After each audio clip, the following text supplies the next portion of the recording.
아멘. 우리 옆 사람과 인사하십시다. 하나님 당신을 사랑하십니다.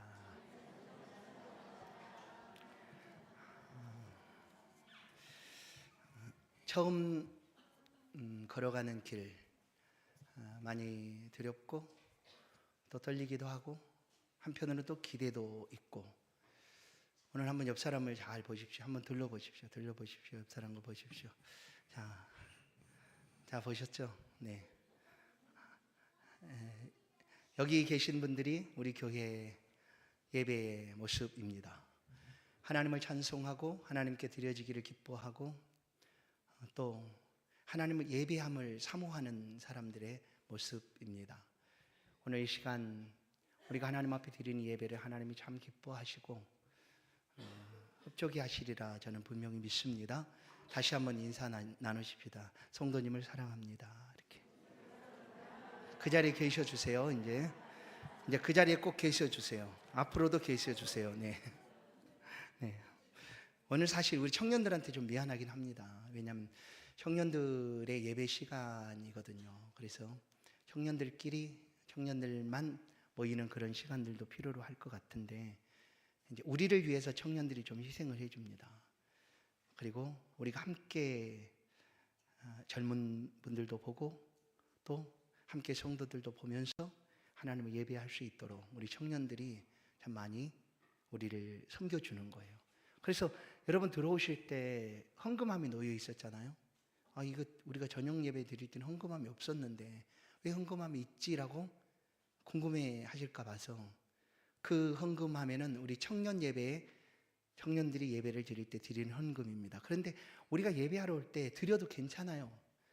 이거 청년부 헌금함이니까 내가 드릴 필요 없다 이렇게 생각하지 마시고, 예배할 때 마음에 감동되는 대로 와서 헌금하십시오. 그러면 그 예물은 청년부에서 아마 사용을 할 것 같습니다. 그러니까 청년들을 기도하는 마음으로 섬겨주시고 또 헌금도 많이 해주세요. 그래서 청년들이 우리 교회 안에서 든든한 기둥처럼 세워져 갈 수 있도록, 우리가 돕는 방법들이 많이 있잖아요. 기도도 돕고요, 또 물질로도 도울 수도 있어요.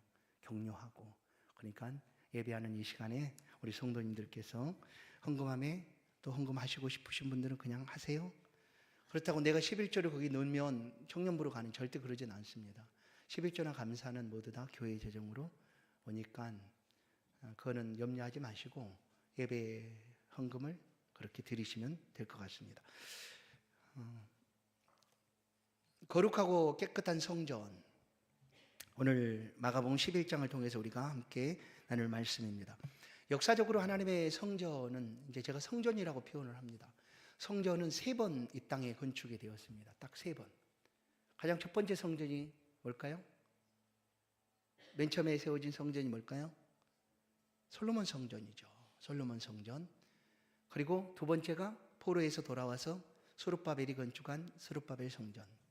그리고 세 번째 성전이 예수님 당시에 헤롯 왕이 유대인들의 마음을, 환심을 사기 위해서 46년 동안 아주 멋지게 지은 성전이 바로 헤롯 성전. 그렇게 해서 성전이 3번 이 땅에 세워졌습니다. 그런데 오늘날 2000년이나 지금 이 땅에 하나님의 성전은 없습니다. 없어요. 이 성전의 주된 그 의미는 하나님이 임재하시겠다라는 거예요. 하나님 내가 그곳에 있겠다. 그래서 성전 안에는 성소가 있고 그 안에 지성소가 있고, 지성소 안에는 시온소가 있어서 그 안에 하나님이 임재하시는 그런 상징으로 법궤, 돌, 만나를 담은 항아리, 아론의 닦는 지팡이, 이렇게 두도록 놓아둔 것이 바로 지성소입니다. 그런데 그 성소가 없어졌어요. 성전이 사라졌어요. 다 무너지고 유일하게 남은 것은 동쪽으로 향한 벽 하나만, 성전, 예루살렘 성전 벽 하나만 남아 있습니다.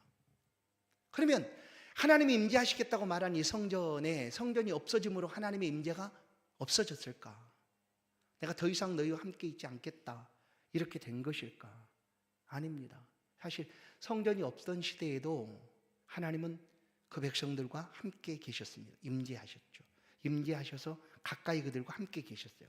그때가 언제입니까? 출애굽 후에 회막에서, 그리고 성막에서, 그리고 때로는 구름 기둥으로, 때로는 불 기둥으로 하나님이 그 백성들과 언제나 함께 계셨다라는 거예요. 그래서 지금 이 땅의 성전이 사라졌다고 해서 임재하시겠다고 하신 하나님의 그 언약이, 약속이 없어지고 하나님의 임재가 없어졌는가? 아니라는 거죠.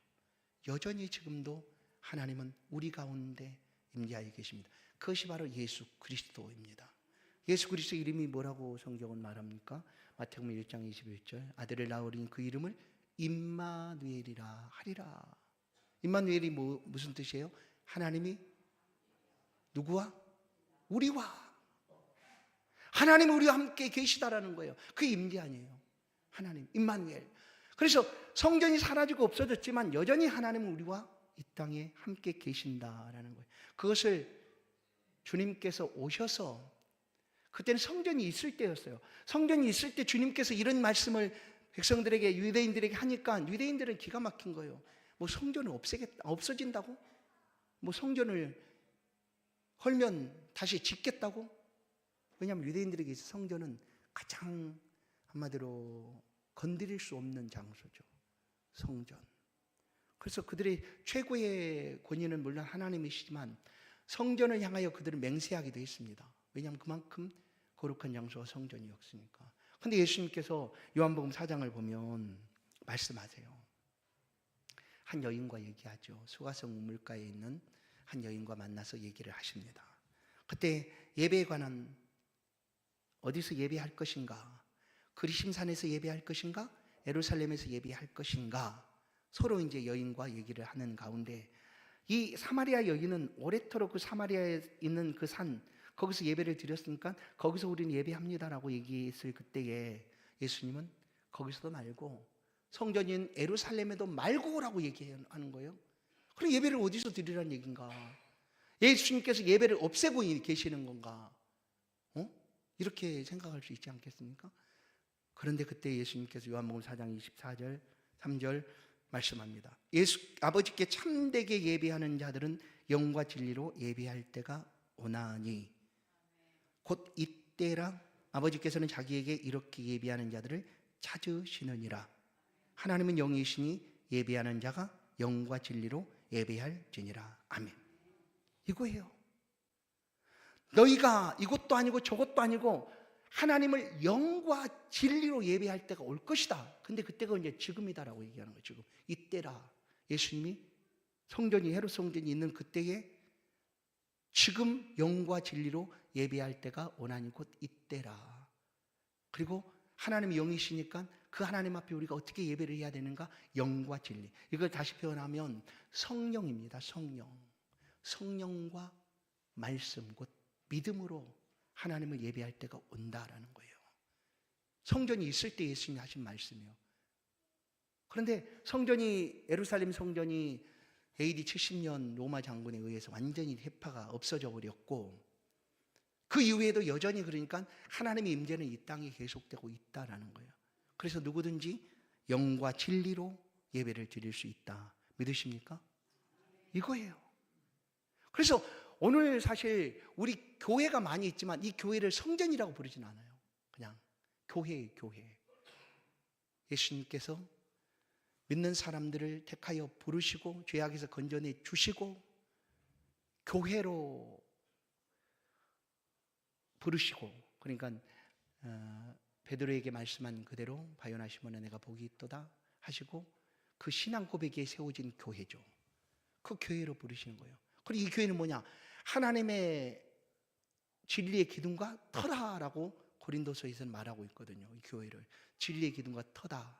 그리고 이제 예수님 요한복음 4장에서 말씀한 그대로 오늘 우리는 이 말씀을 그대로 믿을 뿐만 아니라 영과 진리로 어디 있어든지 우리가 예배를 드리는데 눈으로 보이는 성전보다 더 확실하고 더 이상 사라지거나 없어지지 않고 폐하지 않는 그런 완전한 성전을 하나님 우리 가운데 주신 거예요. 그게 바로 예수 그리스도죠. 그래서 이 성전을 가리켜서 고린도전서는 이렇게 표현합니다. 고린도전서 3장 16절을 보십시다. 같이 한번 읽겠어요. 고린도전서 3장 16절 시작. 하나님의 성령이 너희 안에 계시는 것을 알지 못하느냐. 뭐라고 얘기합니까? 너희가 뭐예요? 하나님의 성전인 것과 맞습니다. 우리가 하나님의 성전이에요. 왜냐하면 우리 안에 하나님이 임재하고 계시기 때문이죠. 그래서 성전이 된 거예요, 우리가. 그래서 믿는 사람들은 어디서든지 하나님 앞에 영과 진리로 예배를 드릴 수 있는 시대가 되어진 거죠. 예전에는 예루살렘 성전으로 나아가서 제물을 가지고 죄속함을 받고 그렇게 하나님 앞에 예배를 드렸다고 한다면, 지금은 이제 어디서나 영과 진리, 곧 시간 속에 만들어져 있는 우리 마음 속에 있는 하나님의 성전에서 하나님을 예배할 수가 있는 시대가 되었다라는 거예요. 그래서 경계나 또한 어떤 시간이나 이런 것들이 사실은 뛰어넘는 거예요. 사실은 어디서든지 우리가 예배를 드릴 수 있는 시대가 되었으니까 그렇게 우리는 하나님을 예배하는 거예요. 그래서 예배하는 시간에 예배하는 사람이 어떻게 하나님을 만나고 예배를 할 것인가가 오늘 말씀이에요. 뭐예요? 보세요.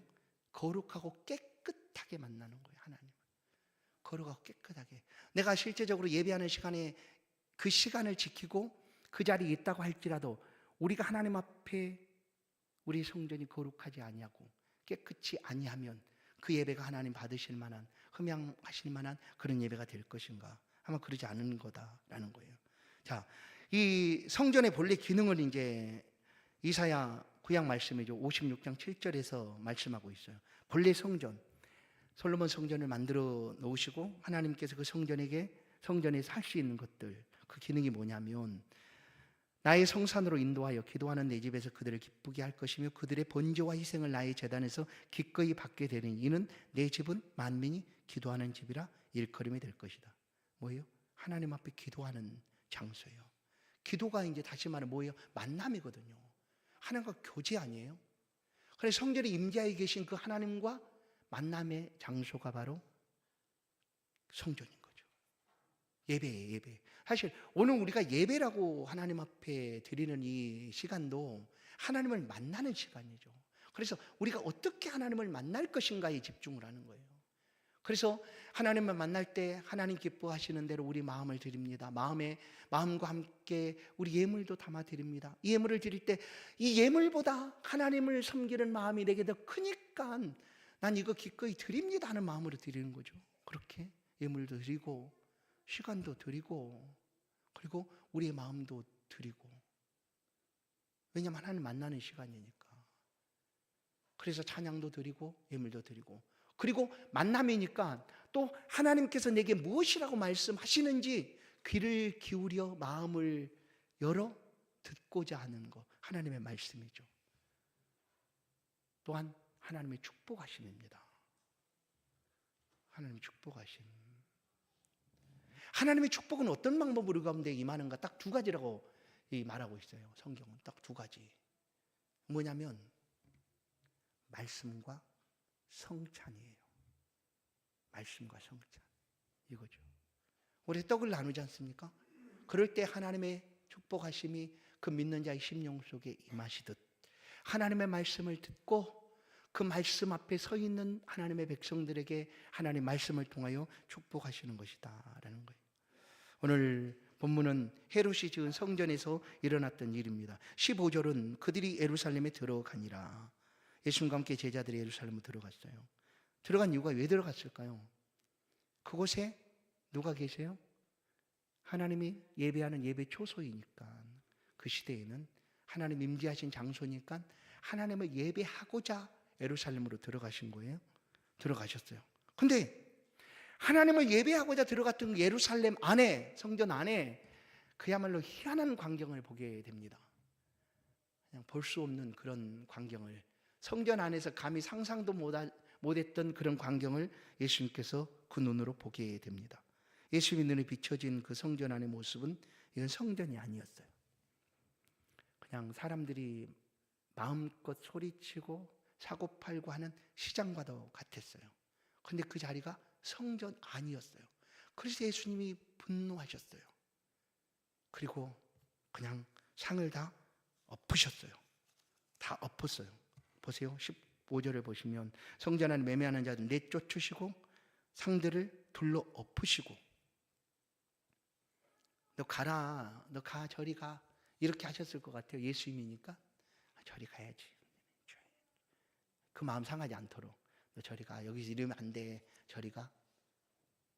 그럼 내가 이거 엎은다, 얼른 뺄 거 있으면 얼른 빼고, 내가 엎기 전에 얼른 건질 거 있으면 건지고, 그 다음에 엎으셨을까? 아니에요. 왜냐하면 예수님의 성전 안에 상상할 수 없는 일들을 보았기 때문이에요. 그래서 예수님 그야말로 분노하셨어요. 분을 내셨어요. 거룩하게 하나님의 집에서 행해져야 될 그런 모습이 아닌 그 모습을 보고 주님이 분노하셨어요. 그래서 그야말로 상을 엎으시고 내어 쫓으신 거예요. 왜 짐승들의 소리가, 비둘기 소리, 이런 짐승들의 울음소리가 그곳에 있었을까? 왜 돈 바꾸는 사람들의 그런 환전하는 그런 소리들이 그 성전 안에 가득 차게 되었을까? 16절을 보시면, 보세요. 16절을 보시면 아무나, 보세요. 예수님이 하신 말씀, 아무나 물건을 가지고 성전 안으로 지나다니심을 허락하지 아니하시고. 아무나. 왜냐하면 성전은 그냥 아무나 가는 곳이 아니거든요. 성전 안에는 분명하게 정해진 구획들이 있습니다. 물론 안쪽까지는 들어갈 수 없지만 이방인도 성전에서 제외되는 것이 아니기 때문에 이방인들이 거할 수 있는 뜰이 있고요, 그 다음에 유대인들의 뜰이 있고요, 성소가 있고요, 그 다음에 그 지성소가 있고요, 이렇게 이제 나눠져 있는 거예요. 이렇게.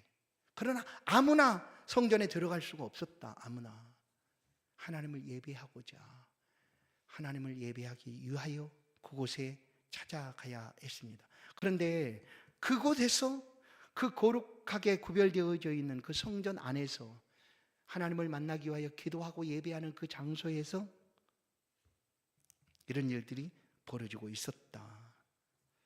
그럼 왜 성전 안에 이런 일이 벌어질까? 성전을 관리하는 사람이 누구입니까? 대제사장들이죠. 레위인들, 이런 사람들이 성전을 이렇게 관리하고 또 돌보고 성전에서 일들을 맡아서 하고 있습니다. 특별히 대제사장들이죠. 이 대제사장들이 이것을 허용한 거예요. 성전 안에서 장사해도 된다라고 그냥 허용한 거죠. 누구에게? 장사하는 사람들에게. 그러니까 이 장사하는 사람들은 어떻게 그것을 허락을 받았을까? 뇌물이죠, 뇌물. 많은 뇌물을 대제사장들에게 갖다 줍니다. 그리고 이 성전 안에서 장사할 수 있도록 허락해달라. 근데 그들이 그냥 허락한 거예요. 그러니까 아무렇지도 않게 그 일들이 성전 안에서 이루어지고 있었던 거예요. 아무도 성전이 왜 이렇게 되었는가 관심 없었어요. 왜냐? 원래부터 그러게 있었으니까. 왜냐하면 예수님께서, 오늘 이 마가복음 11장은 예수님의 공생의 마지막 시간에 일어난 일이었어요. 근데 성전 청결을 하셨던 사건이 두 번 있습니다. 요한복음 2장을 보면 예수님께서 가나 혼인잔치죠. 가장 첫 번째 이적을 베푸신 장소가 가나 혼인잔치의 이적이에요. 그 이적을 베푸시고 바로 예루살렘 성전을 들어갔는데 이처럼 똑같은 상황이 벌어진 거예요. 그래서 그때 이미 예수님이 사역 초기죠. 이제 공생애를 막 시작하는 그 초기에 성전에 들어갔던 이런 일들이 벌어지고 있었던 거예요. 그래서 예수님 그때도 완전히 다 뒤집어 엎었어요. 내어 쫓고 뒤집어 엎고. 그런데 3년이 지났는데도 똑같았다라는 거예요. 여전히 달라진 것 없이 똑같았어요. 왜? 그냥 우리가 그렇게 해왔으니까. 원래부터 해왔던 일인데 아무렇지도 않아, 이거였어요. 그리고 또 한 가지는 예루살렘 성전에 나아갈 때 백성들은 반드시 제물을 가지고 나아가야 했습니다. 하나님 만날 때는 제물이 반드시 필요했던 거죠. 제물 없이는 하나님 만날 수가 없었어요. 그리고 그 제물은 단순히 어떤 그 큰 제물이 아니라 하나님 앞에 나아갈 때 자신의 죄를 하나님으로부터 용서받기 위한 방법을 가지고 그 방법에 맞게 가지고 나가야 되는 제물이 있었다라는 거예요. 그 가장 작은 것이 비둘기 새끼이기도 했죠. 어떤 사람 황소를 끌고 가야 돼 하는 사람들, 부자들은 황소를. 그런데 잘 보세요. 예루살렘은 유대 이스라엘 그 지도를 보면 위에서부터 그 남쪽, 북에서 남쪽까지 길쭉합니다. 고구마처럼 길쭉하게 되어 있어요. 가운데 사이가 흐르고 요단강이 흐르고 그 양옆으로 이렇게 이스라엘의 쪽이 있는데 길쭉해요. 그 크기는 우리나라 강원도 크기만큼 정도라고 얘기합니다. 근데 그 예루살렘은 어디에 있는가 하면 좀 중간에서 약간 아래쪽에 있습니다. 그러면 저 북쪽에 있는 단이에요. 단 지파에서부터 거기까지 오려면 그래도 아주 먼 길을 지나와야 되죠. 남쪽에 있는 베델에서 그리 예루살렘 올라오려고 해도 또 먼 길을 걸어와야 돼요. 근데 올 때 그들은 재물을 가지고 와야 되는 것 아니에요? 황소를 끌고 오든지 양을 가지고 오든지 그 먼 길을 가지고 와야 돼요. 근데 딱 가지고 예루살렘으로 들어왔는데 제사장이 딱 보고 이거 이 양이 다리를 절잖아. 절어. 이거 안 돼. 재물을 쓸 수 없어. 그러면 그 먼 데서 재물을 하나님 앞에 드리기 위해서 가져왔는데 제사장이 사용할 수 없다고 해버리는 거예요. 그럼 다른 데서 재물을 또 구해와야 되는 상황인 거예요. 그런 일들이 반복되다 보니 예루살렘 성전 안에 장사치들과 대제사장들이 결탁을 해서 거기서 어떤 물건을 팔든지 그냥 통과, 도장을 딱 찍어주는 거예요. 너 이거 어디서 샀어? 저는 양을 딱 가져왔어. 어떤 사람이 저 다리를 저는 양을 가져왔어. 그러니까 야 이거 안 돼 하려고 했더니 이거 성전에 샀는데요. 그래? 오케이. 이렇게 들여졌다는 거예요. 그러니까 굳이 그 먼 데서부터 누가 가져오겠어요? 가져왔다가 퇴짜 되면 재물을 또 다시 사야 되는데. 그러니까 이제 이게 오랫도록 지나오니까 그냥 모두 다 그냥 성전 안에서 파는 그 재물들을 돈을 주고 샀다는 거예요. 근데 돈을 비싸게 받았겠죠. 왜냐하면 뇌물을 주고 그 돈을 뽑으려면 비싸게 팔아요. 그래도 울며 겨자 먹기다 해서 그냥 어쩔 수 없이 살 수밖에 없었던 거예요. 비싸도 아니면 그 재물이 흠이 있어도. 성도 여러분, 우리가 하나님 앞에 드리는 모든 것들은 흠 있는 것을 드리는 게 아니에요. 그래서 우리는 지금 꼭 이렇지는 않겠지만 요즘은 그런 시대도 아니니까, 요즘 온라인으로 헌금을 이렇게 보내는 시대니까, 그러기 전에 우리 예전에 신앙 선배들은 주일이 되면 한번 예배를 드릴 때 하나님 앞에 드리는 예물, 주일 예물이든지 또 기타 헌금을 드릴 때 주중에 생활하다 좋은, 깨끗하고 아주 그냥 쎄삥이라고 해야 되나? 그런 돈을 만나면 따로 빼두는 거예요. 깨끗한 걸 드리고 싶다. 그 마음인 거죠. 그리고 혹시 좀 그렇다 그러면 좀 쭈글쭈글 거린다 그러면 뿔 뿌려서 있잖아요. 대리미질까지 해서 가져왔더니. 그런 얘기는 본 건 아니고 들었어요. 저는. 혹시 이 중에 계신 분이 계실지도 몰라요. 그런 마음으로. 우리가 하나님 앞에 그렇게 나오는 것 아니에요? 우리의 마음을 하나님 앞에 이렇게 드리고 싶습니다. 내가 단순히 그 1시간 잠깐 가서 예배 드리고 이게 아니라 하나님을 만나는 너무너무 귀하고 소중한 시간이니까 내가 그 시간에 나아갈 때 내 마음을 그렇게 하나님 앞에 쏟고 오직 하나님만을 위해서 내가 그 시간을 드리고 싶습니다 하는 마음으로 가는 거죠. 그 마음으로. 그 예배를 하나님이 어찌 받으시지 않으시겠어요? 그런데 예루살렘 성전에서 이런 장사치들이 이렇게 사람들의 마음을 농락하고 있었다라는 거예요. 예수님 모르셨을까요? 그래서 예수님이 분노하신 거예요. 그냥 상을 뒤집어 엎으시고 내쫓으시고 예수님 말씀하잖아요. 너희가 어떻게 만민이 기도하는 집이라 칭함을 받는 이것을 강도의 소굴로 만들었느냐라는 거예요. 강도의 소굴로 만들어버렸어요. 강도의 소굴. 성전은 거룩하고 깨끗한 곳이에요. 하나님이 거하시는 곳이고 하나님 만나는 장소고 하나님께 기도로 예배로 나아가는 곳이에요. 그런데 그들은 장사하는 곳으로 또한 강도, 그냥 착복하고 더 많이 빼앗고 하는 그런 장소로 만들어 버린 거예요. 그래서 주님이 이렇게 분노하셨다. 근데 이제 이 청년 성결 사건 앞뒤로 오늘 감싸고 있는 동일한 한 가지 말씀이 있어요. 그게 뭐냐? 무화과 저주 사건입니다. 오늘 앞절은 읽지는 않았는데 12절부터 14절까지 그리고 성전 청결을 마치고 20절부터 25절까지 이것을 다 감싸고 무화과 저주 사건이 기록이 됩니다. 이 무화과 저주 사건은 예수님께서 베다니에서 예루살렘을 올라가시다가 시장하셨는지 아침에 무화과를 보고 가셔서 잎사귀를 헤쳐보셨어요. 무화과가 있을까? 근데 없었어요. 그런데 예수님이 무화과가 없다고 그냥 내게서 영원토록 사람이 열매를 먹지 못하리라 하는 조주를 하신 거예요. 근데 그 말씀 끝에 보면 성경은 이렇게 기록하고 있어요. 이는 무화과의 때가 아님이라. 그럼 이걸 우리가 어떻게 봐야 될까요? 예수님이 그냥 자신이 그냥 무화과를 먹고 싶은데 없어가지고 그렇게밖에 보이지 않잖아요. 없다고 그냥 조주를 해버린 거잖아요. 당연히 그때는 무화과가 없는 때였거든요. 왜냐하면 무화과라는 것은 잎사귀나 이런 게 나기 전에 먼저 열매가 맺히는 과일이잖아요. 그 잎사귀가 이미 다 있었고, 물론 이제 열매가 맺힌 다음에 잎사귀가 날 수도 있죠. 혹시 또 있을 수도 있겠죠. 누가 안 따가 먹었으면. 근데 오늘 성경은 이때는 무화과의 때가 아님이라 하셨는데, 예수님 멈추지 아니하시고 어떻게 하십니까? 그냥 14절을 보시면 이제부터 영원토록 사람이 내게서 열매를 따먹지 못하리라 하고 조주를 해버린 거예요. 그리고 이제 예루살렘에 올라가셨어요. 그리고 성전 청결 사건을 만나시고 이 성전을 깨끗하게 하신 그런 예수님의 모습을 우리가 보게 됩니다. 그런 다음에 그 일이 끝나고 다시 베다니로 가시는 길에 오늘 20절부터 이 말씀이 다시 기록이 되는 거예요. 가다 보니까 제자가 보니까 지나가는데, 베다니로 지나가는 길에 지나가는데 어떤 나무가 그냥 갑자기 완전히 이렇게 시들어갖고 죽어 있는 거를 본 거죠.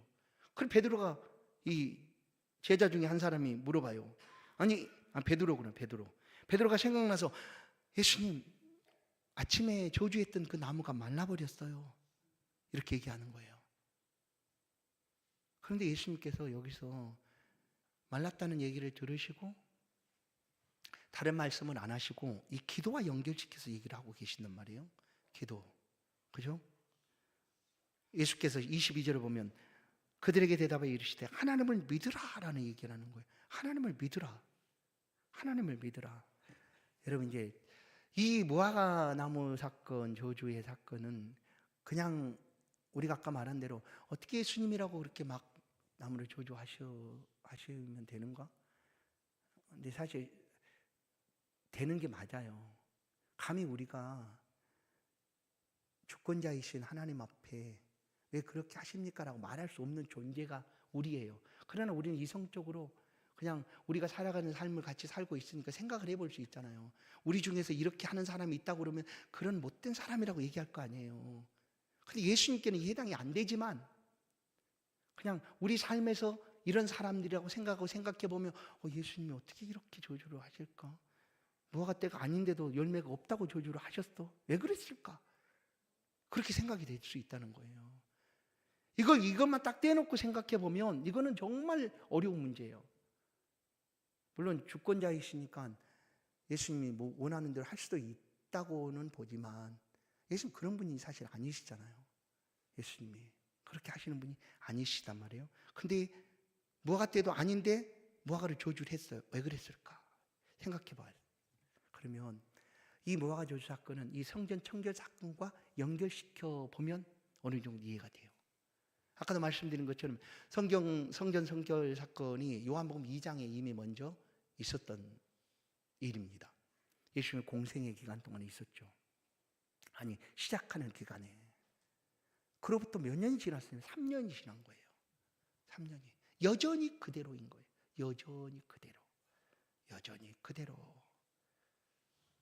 시간이 지나서 겉은 풍성해 보이고 그냥 누군가가 볼 때 저 사람 좀 쓸만한 사람이야, 저 사람 예수 믿는 사람이야 라고 겉으로는 그렇게 보여진다 할지라도 그 마음에 이런 성전 청결 이런 일처럼 그 마음의 심령 속에 거룩하고 깨끗함이 아니라 이런 악한 것들로 가득 차 있다면 결국 하나님 심판하시지 않겠는가 하는 거예요. 결국은 하나님 심판하신다. 그냥 하나님 믿으라라고 얘기하는 거예요. 하나님 믿으라. 또 한 가지는 성전은 곧 예수 그리스도이시기 때문이에요. 성전은 예수 그리스도. 왜냐하면 요한복음 2장에서 처음에 이 대제사장들이 예수님께 어떻게 그렇게 할 수가 있느냐라고 말할 때가 있어요. 감히 내가 누군데 여기 와서 성전에서 이렇게 오랫동안 해왔던 이런 일들을 내가 누군데 감히 여기서 분노를 내고 이렇게 뒤집어 볼 수 있어라고 얘기를 하는 거죠. 그때 예수님께서 요한복음 2장 19절을 보면 너희의 이 성전을 헐어라 내가 사흘 동안에 다시 세울 것이다 라는 말씀을 하세요. 그러니까 그것까지 더 시비라는 거예요. 아니 이 성전이 46년 동안 만들어졌는데 감히 3일 동안 이 성전을 짓겠다고, 그리고 감히 성전을 모독해 하면서 예수님을 비방합니다. 조롱합니다. 그럴 때 예수님이 21절 요한복음 2장 21절 그러나 예수는 성전된 자기 육체를 가리켜 말씀하신 것이다 였어요. 성전이 예수님의 육체셨어요. 근데 너무나 예수 그리스도를 마음속에 모신다고 말하면서도 그 마음이 겉으로는 잎이 무성한 무화처럼 모든 사람이 이제 잎이 났다는 것은 열매가 있었다는 얘기 아니에요? 있을 거야 라고 여겨지는 그때에 여전히 그 마음은 이렇게 악하고 깨끗지 아니하고 거룩하지 못하면 반드시 심판을 받게 된다라는 거예요. 여러분, 하나님이 계신 성전은 거룩한 곳입니다. 곧 이 교회 예배는 하나님 앞에 너무나 거룩한 예배입니다. 예배를 다른 것으로 대체할 수는 분명히 없습니다. 오직 예배만이 하나님이 받으시는 영광입니다. 그러면 우리가 이 예배 가운데 함께 참여하여 예배를 드리는 그 시간, 우리 마음의 성전을 어떻게 청결하게 하고 하나님 앞에 나아가야 되는가를 오늘 말씀을 통하여 다시 한번 교훈으로 얻습니다. 우리의 마음에 예수 그리스도를 마음에 생각하십시오. 마음에 늘 모셔드리십시오. 그리고 정결하고 깨끗함을 사모하십시오. 성경은 우리 가운데 어떻게 깨끗하고 정결해지는가 한 가지 비결을 말씀해 줍니다. 그것은 다른 것에서 찾을 필요가 없다고 얘기해요. 그것은 뭐냐면, 잘 들으세요. 말씀하고 기도다라고 얘기합니다. 우리의 마음 성전을 깨끗게 하고 정결케 하는 방법은 말씀이고 하나님의 말씀이고 또 기도다라고 우리 가운데 가르쳐주는, 말씀과 기도로 거룩하여진다라는 거예요. 여러분, 우리의 삶의 자리에서 하나님을 만나는 이 시간, 우리의 심령을 거룩하고 깨끗하게 만들어 가십시다. 그래서 우리가 드리는 예배가 하나님이 정말 받으실 만하고 하나님 기뻐하시는 그런 복된 예배가 될 수 있도록 우리 스스로 성전인 우리 안에 거하시는 그 하나님 앞에 이런 예배를 드려보십시다. 그러면 우리가 예배를 드리고 나니 얼마나 기뻐하고 행복하겠습니까? 오늘 이 말씀을 붙잡고 마지막 한 절 말씀을 같이 읽고 마치겠습니다. 시편 15편이에요. 예수님 이후의 시대 사람들도 아니고 이미 그전에도 하나님 앞에 성전에 나아갈 때 어떤 마음으로 나아갔는가를 우리가 볼 수가 있습니다. 시편 15편 1절부터 6절 같이 한번 이 말씀을 읽겠습니다. 같이 한번 읽습니다. 시작. 여호와여, 주의 장막에 머무를 자 누구오며 주의 성전에 사는 자 누구오니까? 정직하게 행하며 공의를 실천하며 그의 마음에 진실을 말하며 그의 혀로 남을 허물하지 아니하고 그의 이웃에게 악을 행하지 아니하며 그의 이웃을 비방하지 아니하며 그의 눈은 망령된 자를 멸시하며 여호와를 두려워하는 자들을 존대하며 그의 마음에 소원하는 것은 해로울지라도 변치 아니하며 이자를 받으려고 돈을 꾸어주지 아니하며 뇌물을 받고 무지한 자를 해하지 아니하는 자이니 이런 일을 행하는 자는 영원히 흔들리지 아니하리이다. 아멘. 믿습니까? 이 예배를 우리가 하나님 앞에 드려가십시다. 그러면 우리의 믿음은 흔들리지 않고 하나님 주시는 은혜와 축복 가운데 평안하게 될 줄로 믿습니다. 기도하십시다. 하나님 감사합니다. 우리를 향한 하나님의 놀라운 사랑을 잊지 않습니다. 우리가 하나님을 만날 때마다, 주 앞에 설 때마다 우리의 마음을 돌아보게 하시고 우리 마음의 성전 앞에 거룩하고 깨끗한 삶으로 살아갈 수 있도록 은혜를 베풀어 주옵소서. 우리 예배가 하나님의 기쁨이 되기를 원합니다. 또한 우리 안에 주시는 그 하나님의 풍성한 은혜가 채워져가는 그런 귀한 시간 되기를 원합니다. 우리 찬양 예배를 축복하여 주시고 또한 우리 청년들 한 사람 한 사람을 축복하여 주셔서 청년들이 믿음으로 주 앞에 있는 이 시간, 하나님을 대면하여 예배하는 이 시간, 저들의 평생이 하나님 뜻 안에 살아갈 수 있도록 앞길을 형통케 하시고 기도를 응답하여 주시고 어려움들 해결하여 주옵소서. 예수 그리스도의 이름으로